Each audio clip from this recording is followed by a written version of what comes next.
There's just no Right. fucking way.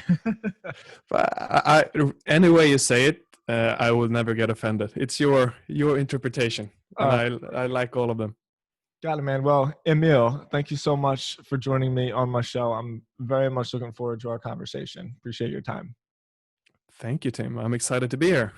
Yeah, well, we were talking a little bit before we hit record, and this is going to be a new experience for me because this is the first time that I get to have a conversation with like the other side, with the business partner of somebody that I've already had on the show. You and Eric are business partners, and you have a lot of your own ventures, which I'm sure we're going to talk about, and I'm excited to hear your perspective on those. But before we get into that, uh, you met Eric through online poker, and you're a passionate poker player.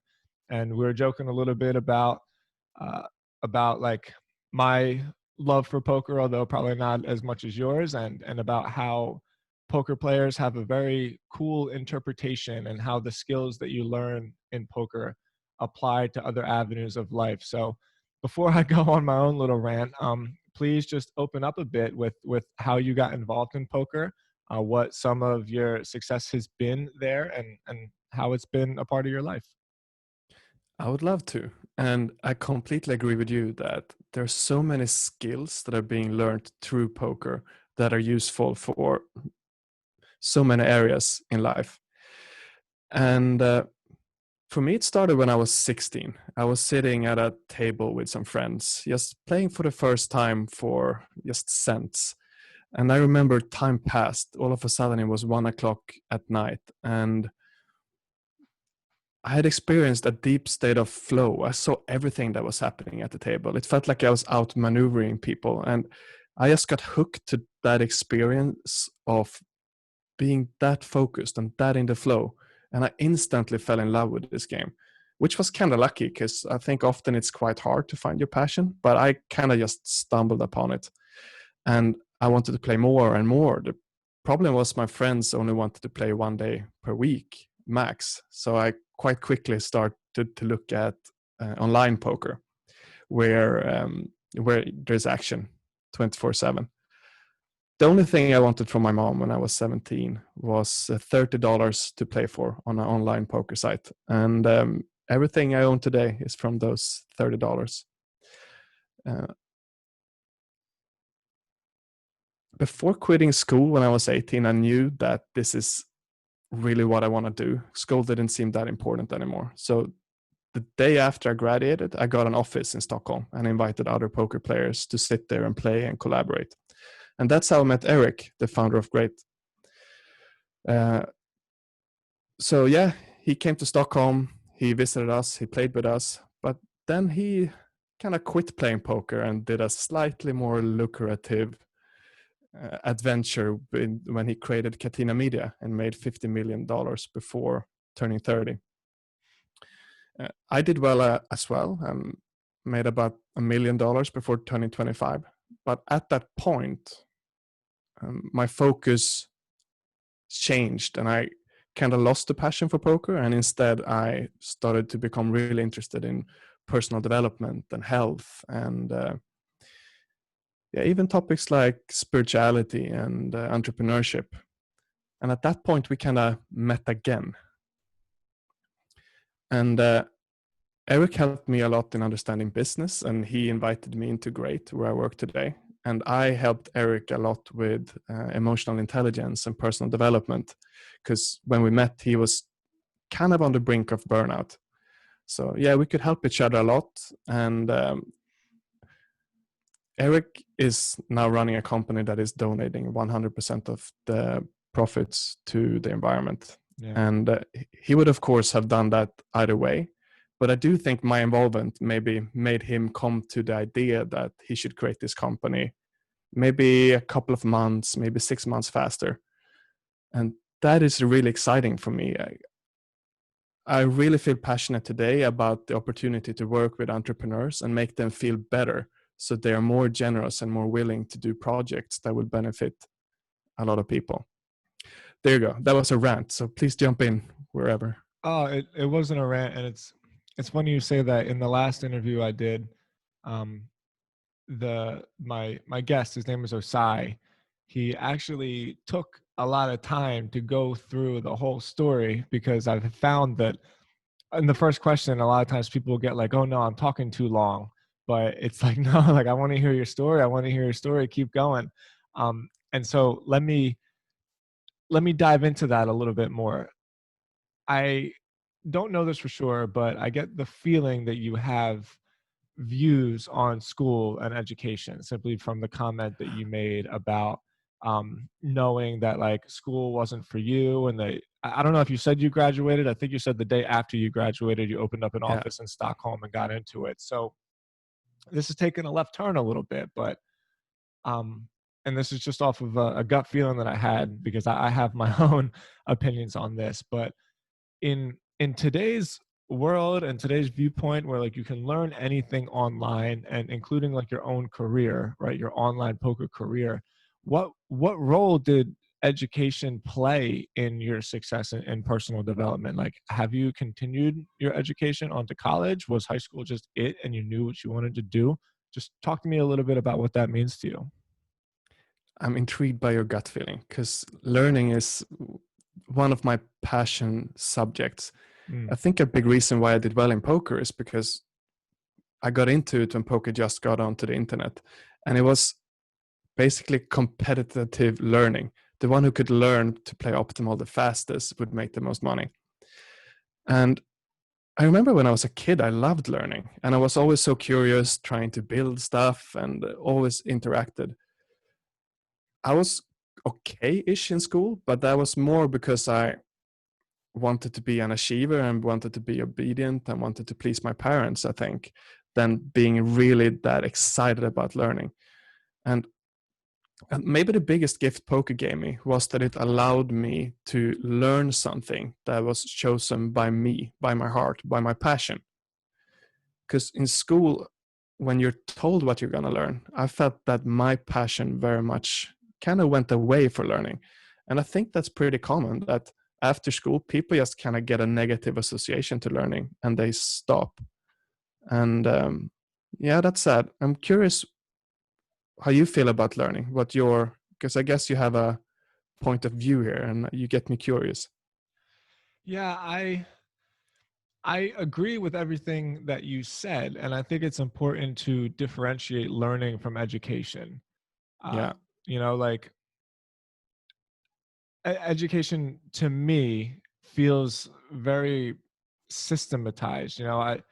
Even the modern education system, it's like a Prussian system. Basically, it was designed for obedience. It was designed to create factory workers. I mean, I think it was I don't know this for sure, but I I remember reading somewhere that a lot of it was even based on Dale Carnegie because he needed people to work in a steel mill. So it's like, well, we're running out of workers. Let's get kids, and it's the whole reason that there's a bell. If you think about it, like you hear that, "Bring" in the time for class. It's a factory bell, and mm, like I'm not an anti-school person by any means. Like education is important for a lot of different reasons. You need kids to have structure. I just I see I I see a whole lot of opportunity in the world to learn, and it's free. Like you can learn anything for free, and it's almost like what we're missing is the ambition and the willingness to do something on your own without, you know, we call them teachers, but really without like a manager counting your specs, saying that like you need to do it in this particular way because this is the right answer, as opposed to here's an interesting problem. Can you figure out how to solve it? And so I got that because that's what poker is, right? Poker's problem solving. There's never one right. way to win a hand. Like sometimes you can have the worst hand and you still take the pot. Sometimes you got the best hand and you get smoked out for whatever reason. So it's like creative thinking, problem solving. And as an entrepreneur, I know that I'm a little bit biased about this, and I don't mean to spread these like anti-education viewpoints by any means, but I wish there was more emphasis on the goal is to learn how to solve problems. The goal isn't to get like the right answer. And that's why I picked up on that from you. Right. And I'm curious, let's say you had the power to design the school of your dreams, the school of the future, the school of your imagination. How Uh, would that be structured? See, this is my favorite part about these conversations because it's all like fun and games, and it makes for good podcasts until you ask somebody to put like some real shit down on paper, right? And like build a system. But I think a, what I would ideally like to see is a curriculum that's built around problem solving. I think that the idea of there's more than one way to so here's a really great example. I remember watching uh shit, what's that guy's name? The real famous astrophysicist, um Neil deGrasse Tyson. I I remember love him. him putting a little thought experiment together where if you're interviewing for a job and you ask somebody to go outside and say, how tall is that building? Would you want the person who like memorized the the city municipality documents where they actually knew, they memorized how tall the building was, or would you want somebody that could understand how to use like a Pythagorean theorem to measure the shadow, what time of the day it was, and put that against the sun to figure out like this is how tall that building is? And even if the person that was able to figure it out was off by like a foot or two, or like, you know, whatever the margin of error is, in my view, that's still the more valuable person to society than the person that like followed that general educational like pragmatic system that says like this is the right answer and you have to memorize it. So I appreciate you challenging me on that because I guess I've never actually thought about like what an educational scheme would look like in that way, but I know that the end result would be to um, create minds that had the capacity to problem solve as opposed to like recite. Right. Uh, yeah, problem solving is probably one of the more important and rewarding Yeah, skills. yeah, yeah. And at the same time, I kind of feel like memorization has gotten a bad rep recently. So if you take that example you just gave, what about someone that have memorized the height of every building in the entire city?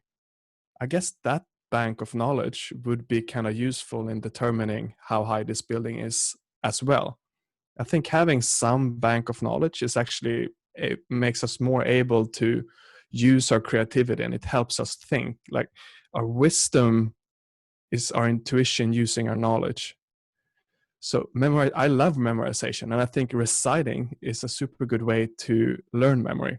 So I have a habit. It's my favorite habit, and it's about memorization. And I have done this habit 95% of the days for 7 years now.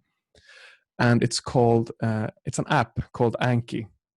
And what you do in this app is that you create flashcards and you test yourself in the future. So let's say that I learned that Christopher Columbus sails to America in 1492, and I want to memorize that. Then I make a flashcard, and on one side I write when did Christopher Columbus sail to America, and then the answer on the back side.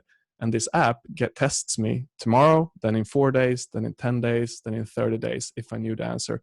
And it just drives information into my long-term memory.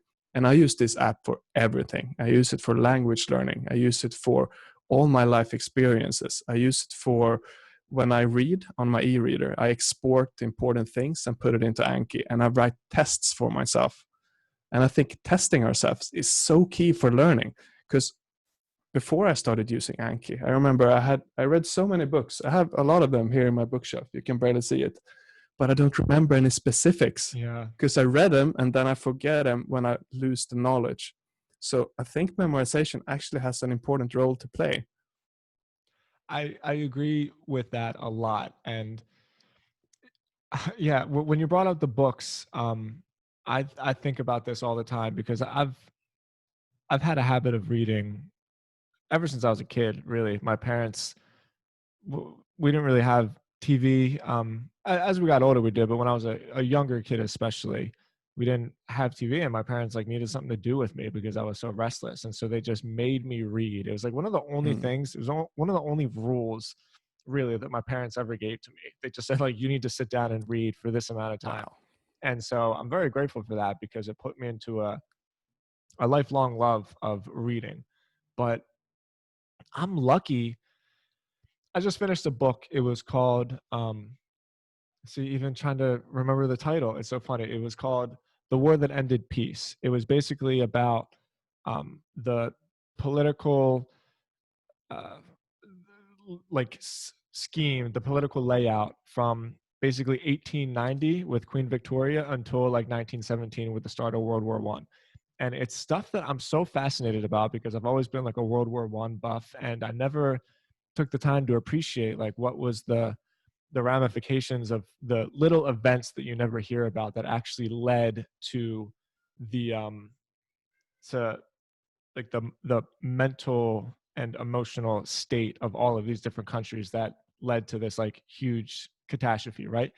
And it took me a long time to read, and I made a point of reading and reading with intent and maybe even taking some notes. And till this day, I just finished it last week and I can really remember maybe like 3 to 4% of it.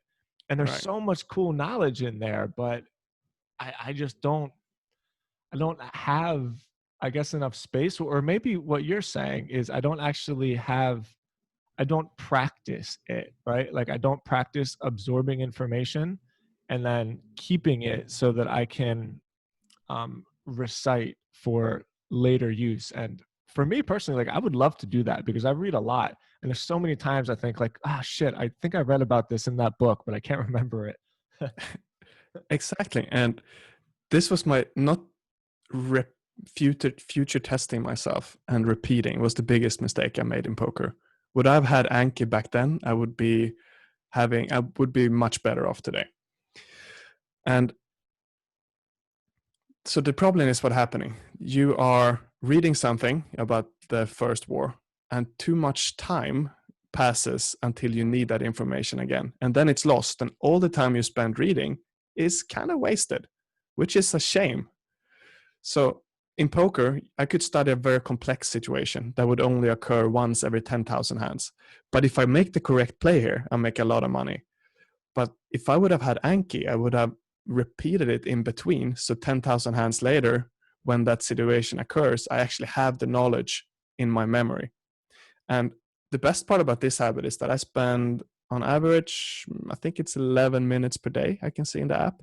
And that's basically, well, it is the time when I'm on the toilet. So it's just time that otherwise I would have read a magazine or looked at Instagram. So that's why that replacement in habit, it's so useful. What is, you're obviously very passionate about this, and I appreciate it and respect it, but a lot of this so far has been habits that you've brought into your own life. So what is, where where is your, where is the jumping off point for you with sharing this with other people? And like how are you trying to take what you've learned and you've used to benefit your own life and spread this message to other people? Like what's the mission here for you? Well, I love sharing knowledge. And like I said previously, I saw something so beautiful happen when I made Eric, gave him some tools so he could emotionally feel better. And then he could, and that made him think about the idea of great quicker, because I think he could recuperate from his burnout quicker. Mm. And let's say Great is in 20 years a company that gives away $100 million per year. To get there 6 months faster, it's mind blowing for me because I know how much donations can make when you give them to the right organizations. And what I see that I taught Eric is a meta skill, which is that skill that is useful everywhere is what I mean by that. The skill of how do I understand my emotions. And those meta skills are not taught enough in school, I think. For example, we spend I was in school for 12 years, but there was never a class on how to learn. There was never a class on how to listen. There was never a class on how emotions work. There was never a class on how do I do public speaking. The core skills that are useful regardless of what you do. And actually, a lot of the stuff we learn in school is kind of the opposite of those meta skills. Take a good listener, for example. To me, a good listener is someone that is active, someone that is really good at steering the conversation to things that the other person thinks is interesting and that they are passionate about. But the way we listen in school is more kind of being silent and be ready to give the right answer, not so much being curious. Yes. Okay. See, now we're talking about the difference between learning and education, right?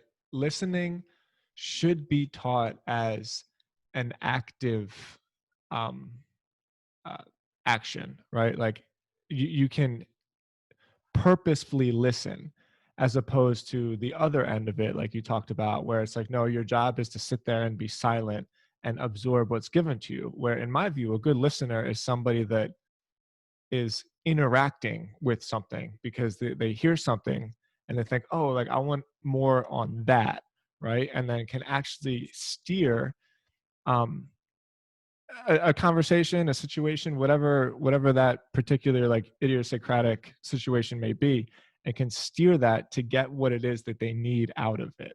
And so and so yeah, just go more about that because I really feel you on this subject. It's important to me. And so how do you plan on teaching people these skills? All right, now me and Eric we sat this morning and finished the third part of a 3 episode series on listening that we're going to release in our podcast, becominggreat.com. So that is a way. Mm-hmm. So I'll steer all of those in the show notes. What would be one thing that somebody could do right now where if they think to themselves, I could be a better listener? Like, what is one simple habit that they could just apply into their daily lives? Wow, there's so many. Um, a core concept that helped me, and it's hard to give one advice because it depends on what level you are already. Mhm. But I remember one advice I got, I don't remember from where, but when I was in my 20s, is that it's better to be interested than being interesting. And it's a quite simple concept, but at the bottom of it, I remember when I was in my 20s, I really wanted to be interested because I wanted to belong. I wanted to be able to be a part of group because I was quite insecure. And I wanted to be interesting and tell cool stories and stuff like that because I wanted to get friends. And I didn't understand that even a much easier way to get friends and to be included is to be good at being interested. And that is really try to get to know other people, ask questions, find out what are they passionate about or what challenges are they going through. And when they start to open up, show that you care, show that you appreciate that they're letting you in, and keep asking more questions, especially if they open up emotionally. Such a cool way to look at it. It reminds me of um, uh, How to Win Friends and Influence People is a book that had a really big impact on me. That book and Think and Grow Rich is a book that like I read at the beginning of every year to kind of like remind myself. Nice. And one of the viewpoints in that, shit, I can't remember exactly who the characters were, but I remember there was a story a woman was telling where she had two different conversations with people. And she said, when I spoke to this person, I walked away thinking he's got to be the smartest person in the world. And when I spoke to this person, I walked away thinking that I'm the smartest person in the world. And the difference Mm, was exactly what you just said. Like, this person was very interesting, but this person was very interested in her. And the fact that yeah, he was interested in her left an emotional connection. And so it's that emotional connection which creates like that bond which lasts over time, right? exactly. Yeah, that's a beautiful summary. And while we're giving book recommendations, I give this one as often as I can. To me, it's the best book I've ever read, and it's on communication. And it's not a basic book, it's quite advanced. It's called Nonviolent Communication by Marshall Rosenberg. That Okay. book is 10 out of 10 for me. And yeah, it Non-violent. can really transform your relationships. Okay, I'm gonna shit. Give me 1 second. I gotta write that down so I can put it in the show notes. Who is it by? Marshall B. Rosenberg. Marshall. He's no longer with us, unfortunately. There is a YouTube clip with him as well, a workshop. It's 30 Cool. years old, and he's playing guitar and stuff, but it's super good as well. Yeah, I I love where this conversation is going because sometimes I feel like a lot of I, I where am I going with this? I like personal development. I like being the best version of myself that I possibly can. And I think that you have to proactively work on yourself. Like the law of entropy applies everywhere, right? If you just stay stagnant, eventually like your ideals and your spirituality and your skill set is going to just it's going to get like cobwebs in the corner, just like Mm, if you don't clean your room, like the natural state of things is chaos. And I think that that's true with like your own personal development, right? So mm, I like the idea of being proactive about this stuff. However, I do feel sometimes, especially with the internet, that with good marketing, it's very easy for people to come up with these, like they almost invent these concepts of personal development. It's like, this is my 5-point strategy to be like your best self, and it's kind of just marketing. Like they just put it together and packaged it up so that they can sell it. mm, Whereas I think personal development for me is built on pretty fundamental concepts of being a person. One of them I think is just self awareness. And the other one I do think is a connection with some kind of higher power. And when you mm, talk about this, people get freaked out because the word God scares people. But I've learned over the years that you can call it whatever you want. The point is, as humans, we need to belong to something bigger than ourselves, right? It's like in our DNA to be, I mean, at the very core level, like part of a tribe, and that can be bigger. It can be as small as just belonging to a group of a couple of people. So you mentioned spirituality earlier. We mentioned like being proactive about developing ourselves. How does spirituality and connectivity and and a higher power fit into your belief system of what you teach? right. Hmm. It's a big question and an interesting one. So it's hard because me personally, I love spirituality. I resonate with the word. I get a warm feeling in my chest. And at the same time, I'm aware that Emil, 20 years old, and probably many people listening to this podcast as well, might associate the word spirituality to ghosts or priests or, yeah.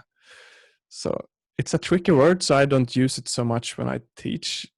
I try to have a lot of spiritual teachers that I feel I learn a lot from, and I try to translate it into everyday English because the language is kind of alienating people a Yeah. lot of the time. So spirituality for me is really the things that exist but that we can't touch, like our thoughts, our emotions, and our belief systems. And I try to interact with them in a way that maximizes my happiness. May I give an example? Yeah, please. I mean, I love that definition. Things that exist that you can't touch. Please give me an example. That really Right. So, one thought that I've been experimenting with a lot in thought experiments is predetermination. That is believing in destiny. And I, there's no way I can ever know or prove that there is something called destiny or that there is even a higher power or a God. I can't know it, but I can understand how will it affect the way I feel about life if I have the belief system, if I have this filter or not. And having a filter where I perceive things. So one of my mottos in life is that everything is here to help me, meaning that everything that enters my reality has been put here by an intelligent source that wants me to grow and evolve and that has a plan for me. And I choose to view my reality through that filter because it puts me into an empowered state. I can't go into a victim mentality if what is in front of me, and I don't have to like how it feels, but I can know it's there for a positive reason, and then I can extract the benefit from it. So I can extract more benefit from situation. I feel safer in my body, and I have a more positive outlook on life. I think it makes me take more risk. So am I delusional? Maybe. We'll see. Like, is there life after death? Who knows? We'll see when we get there. But I think these mindset are causing me at least to enjoy life more right now. And that is the important part.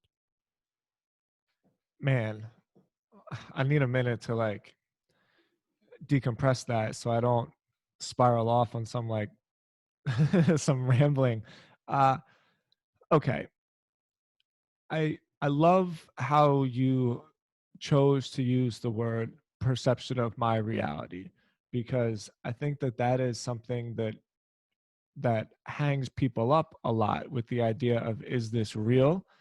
Is this not real?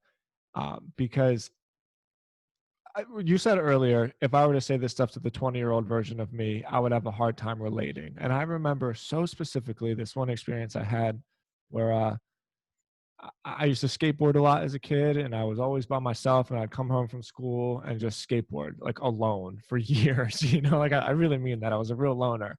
And and there was one night in particular where I used to love the feeling after skating for a couple hours, and you kind of get this cool flow like you talked about, where you're just like feeling it, Mm. and things don't feel as difficult. And that same trick that you were practicing, all of a sudden you can do it twice as well in like half the amount of effort, right? You hit that flow state. And I was just in this really cool vibe, and I was at this train station in my neighborhood, and I was just kind of looking up at the stars, thinking to myself, like, what's really going on here? And a lot of the same thoughts that we all have when we're 20 years old. And over the years, I've come to determine that that question almost limits myself, because it forces you to choose between something which is like, this is really happening and this isn't really happening, and it blocks Mm. out all the gray spot in between, which is just like my perception of it. And you mentioned that you can have control over your perception, call it delusional, call it whatever you want, but it doesn't make it, quote, less real, because it's real inside my mind, it's real inside my heart. And yeah, like I encourage you to expand upon that a little bit more, because that's been a big lesson for me, to gain control over the fact that like these are my emotions and my thoughts and my feelings, but like I do have utility over them, and like I can steer them in a particular direction. Right. And I really enjoyed the distinction you make there. Looking up, seeing the sky, and telling yourself, this is going on. It's a very limiting experience compared to saying, I have no idea what's going on, and being open like a blank canvas. So I really like that perspective. And I tried to kind of combine the two, that saying, I know that I don't know. Hmm. I will see if there's a life after death when I die. Until then, there's no way I can know. But I can choose what I believe in the meantime. Because regardless what is true, it doesn't matter, because I'm just going to have an experience of the filters that I have. And I can choose my filters. So I can choose my illusion, but I Yeah. can never know if it's true. Yeah. Yeah, I love that. God, I want to keep expanding upon that, just because belief is something that has so much power. The value that we put on things, and the belief that we put on things, whether it's something real that like I can hold in my hand, or like getting back to that concept of something that I can't necessarily view with my senses, but I know it's there. When you said that, it reminded me of this guy. His name was Ben. He was talking about um, I think it was just like courage, or we were in a meeting, basically a meeting of guys that were just trying to do better in life. And he was talking about courage, or discipline, or like honesty or something. He's like, I can't tell you what it is, but I know it when I feel it. It was that sort of thing. And that always stuck with me. And when you mentioned that, it brought that experience back, because there's so many things in life with success and entrepreneurship, or even like emotional intelligence or relationships, where I can't tell you exactly what it is about this situation, but like I know it when I feel it. And bring it all the way back around to this idea of learning, right? Like that is a skill. Having that self-awareness is something that like is not taught, but we can all really, really use to live better lives. Yeah, for sure. What do you think that self-awareness comes from? Man. Um, I always take a little bit more of like a scientific approach in this. I think like we evolved to sense those things with each other. It's kind of like my version of a higher power. There really is no difference between like you and me and anything else, right? Like we all come from a tiny little singularity. Like we all literally come from the same exact thing. And if you want to get even more to it, like we're all from the same star stuff. And so I think somewhere in in like a quantum physical world, really. And then I get really into like Stephen Hawking type stuff and like grand unification theory and all that shit. But I think somewhere before there was such a thing as the difference between you and me as like separate entities, there was some like Mm. universal point where it really all was the same thing. And so somewhere in that, I mean, I know we don't use this word anymore, but somewhere in that ether, there is like a connection point between you and I, where like I can feel something that you're emitting that I don't have like language for, because language is a made up thing, right? But like my internal life force can feel it and can sense it. For sure. And yeah, I like what you described it, that there's no language for it. And language can be quite limiting because then we end up censoring the sensations we have because we don't really trust them. For example, when I try to think and I'm trying to get more self awareness, if I ask myself, how do I feel about this situation? And I wait for words, I often censor myself. But if I ask myself, how do I feel about this situation? And I get an image or an emotion, those can't be filtered in the same way, but they're more vague as well. Yeah, man. Well, this is all stuff that I really enjoy talking about. And thank you so much for kind of going on this direction with me. I think this is great work. But before we wrap up, we got about 15 more minutes. I do want to make sure that we apply how this is going into great.com. I am a fan of the mission with Great. I love Eric's viewpoint on, I just really admired that he was open to talk about some of the problems with charity work and how like people don't look at it from an entrepreneurial standpoint, because you can't scale like one-on-one connection in the way that can make it very, very meaningful to like change the world. And so I am a fan of his mission. I think that what you guys are doing has real capacity to have like world changing effects. And I'm not just saying that because you're on my podcast. Like I really mean that. And I think 10 years from now, like I'll look back on this podcast with you and with Eric and think like, damn, I was a part of that when it was just getting started. So speaking more specifically to people that want to apply some of these lessons, like how are you using emotional intelligence to grow the brand, to grow the mission? Like what specific skills do you apply to it to achieve tangible results? Right. So I would say we do it in many different ways.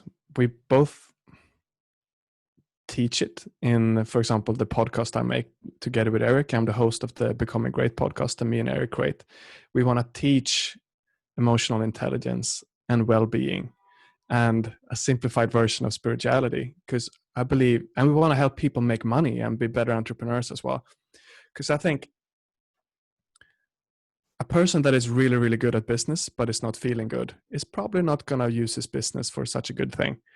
But people that is feeling really good but is not good at entrepreneurship, my judgment of that person would be a hippie on a beach somewhere not doing so much. But those two together, that maybe create the new kind of Eric, someone that wants to use their ambition and entrepreneurial drive to help other people. And I think great is so exciting for me because it's kind of the ultimate version of that, an organization that gives away all of its profits to the most efficient charity causes. So I hope great will be an example. And we also want to be an example in our organizational structure, given that we are a people first organization. So we put a lot of focus on building a sense of freedom and trust, and yeah, mostly freedom and trust within the team. But first, before we even started to build the product, which of course is a luxury to do because Eric has money from his previous company. But the organization is really rooted on that kind of foundation. Yeah, it is very important to have the conversation about combining, we call it happiness. I tend to use the word like contentment a little bit more, because I think that you can be not happy but still like content, right? Like happiness is very Yeah, fleeting. And so I think it's important to maybe use the word fulfilled, although I think that's getting kind of, like I talked about before, like the personal development kind of woo woo marketing package built around it. But we'll use the word fulfilled.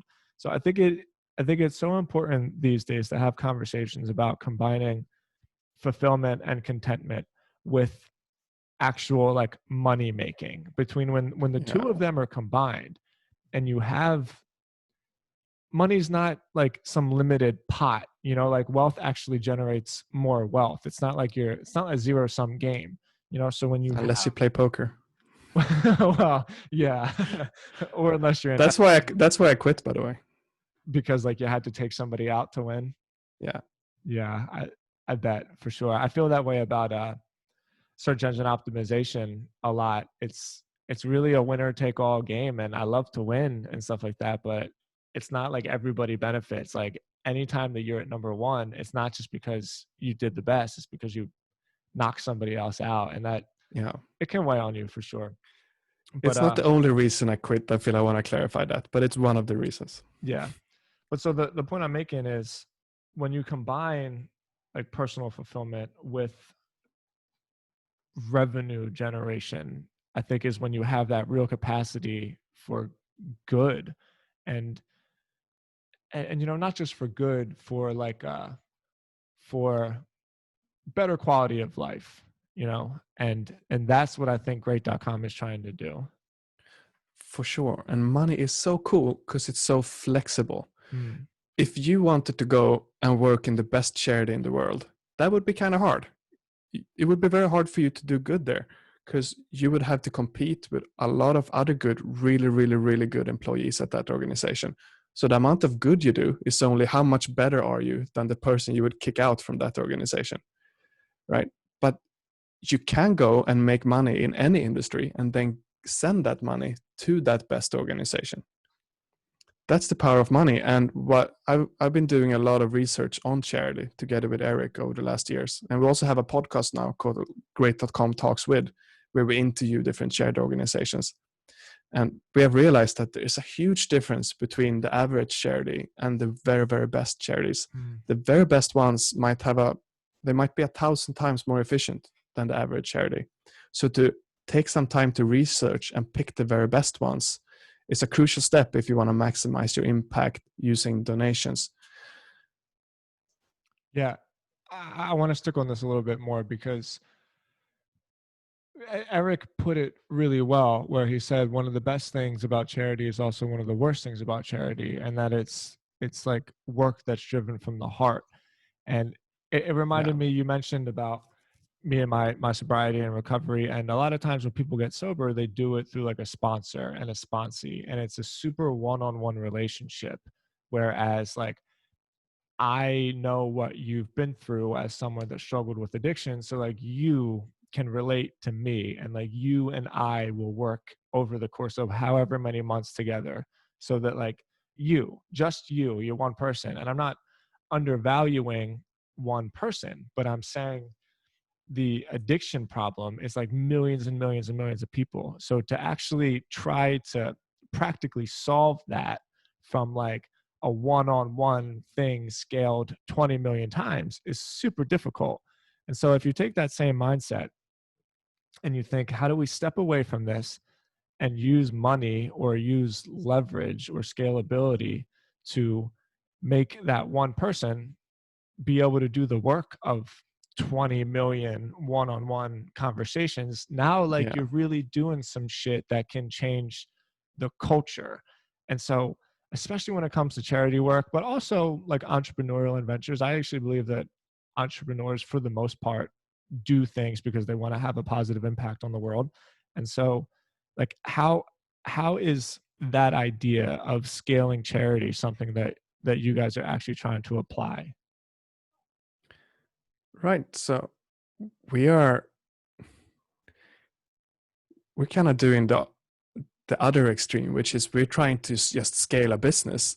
We're in the most classically seen money-driven industry there is. We're in the gambling industry. We're competing for money that otherwise would go to another casino that an owner of that casino would use to buy a jet or a boat.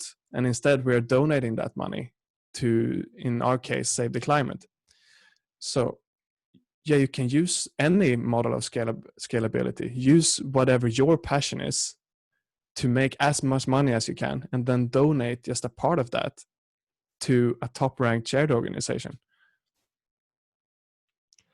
Cool. So for me, when I work with Great, I have a pretty ordinary salary, and I donate 10% of that to charity. And it's not that much money, but over my lifetime, I will have saved many, many lives of real people that otherwise wouldn't have had a chance to live. Or if it's animals, I'm interested, the same effect there, hundreds, thousands of animals. So anyone can have a real big effect with just a regular job. Yeah, and now we're talking about the power of like compounding, right? When you actually do Yeah, the math, it's so crazy to think about what happens if you stack $10 on top of each other over the course of time with positive interest on it. It doesn't have to be a lot of interest, it just has to be time. Um, I mean, what was it that Einstein said? Like the two biggest forces are, I can't remember exactly what it was, but like nuclear power and compounding interest or some shit like that. right. Yeah. What makes you curious about Great when you spoke to Eric? I'm curious what stood out.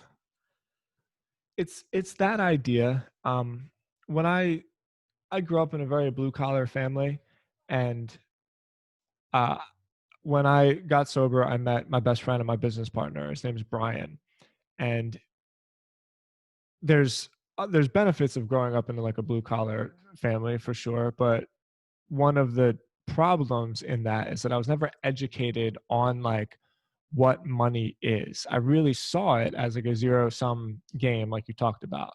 Like you trade your time for money, and then however much you have is how much you have. And Brian, he grew up in just a different dynamic. Like his family has a lot of property in Lower East Side Manhattan, and he taught me over the years about like how to use money as leverage. It's not just something where it's like I trade 1 hour of time for this much. It's like a tool that you can apply, which can create things on its own.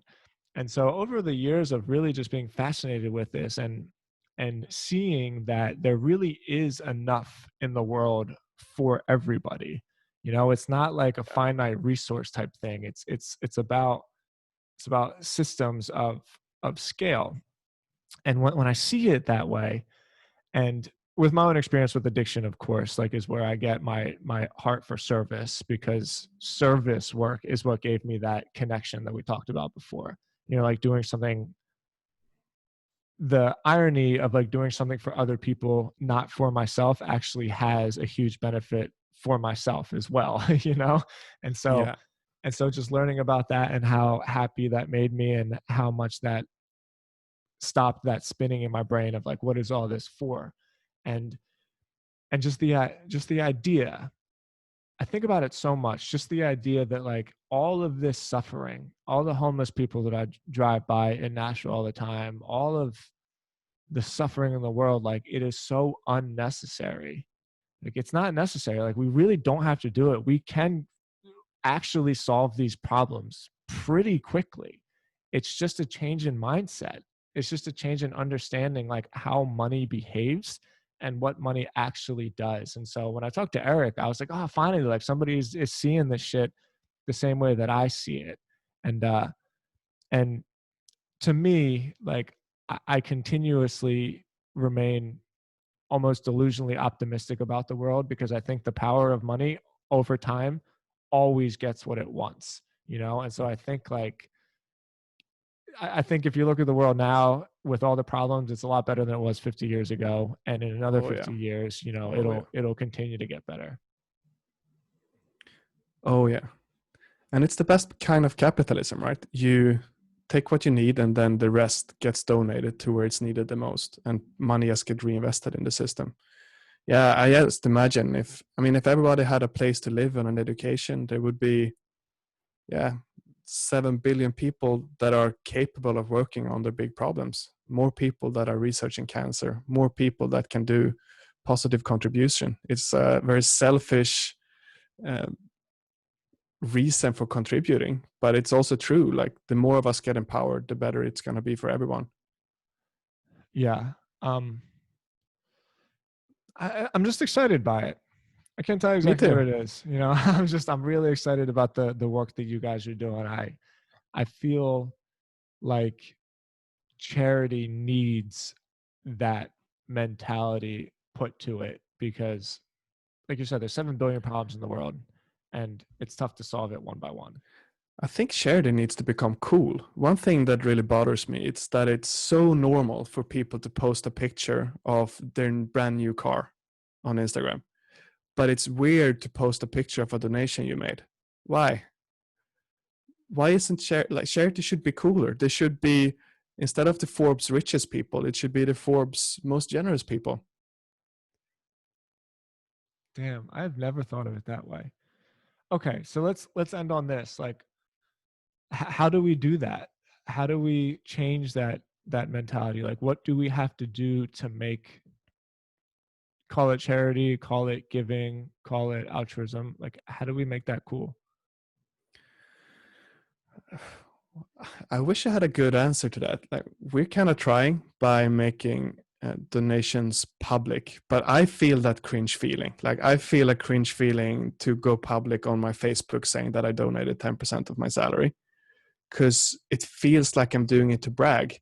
But I guess I want to be willing to do that anyway to kind of change the, yes, change the culture. I think if a certain threshold of people is doing it, then it's going to become more normal. And I hope it creates a trend where, yeah, it's cooler to be generous than it is to have a lot of stuff, for example. It's nothing wrong with the stuff, but being generous should be really cool. Damn. Yeah. Well, I'm gonna do my part. You know, I hope that you and I can keep in touch with this. I'm a fan of what you guys are doing. Um, I'm a fan of the work that you guys are doing, even just as much as I'm a fan of like the mission. You got Becoming Great podcast. You got the other podcast. The title slipped by me. What was it called again? Great.com talks with.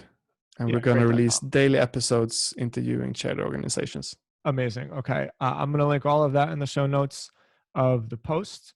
Um, Man, thank you so much for your time. It was like really, really great talking to you. I'm really glad that we got to do this, and I hope we get to do it again. I had fun. We touched on many of my favorite topics. So I really enjoyed this. Thank you for having me. You're very welcome.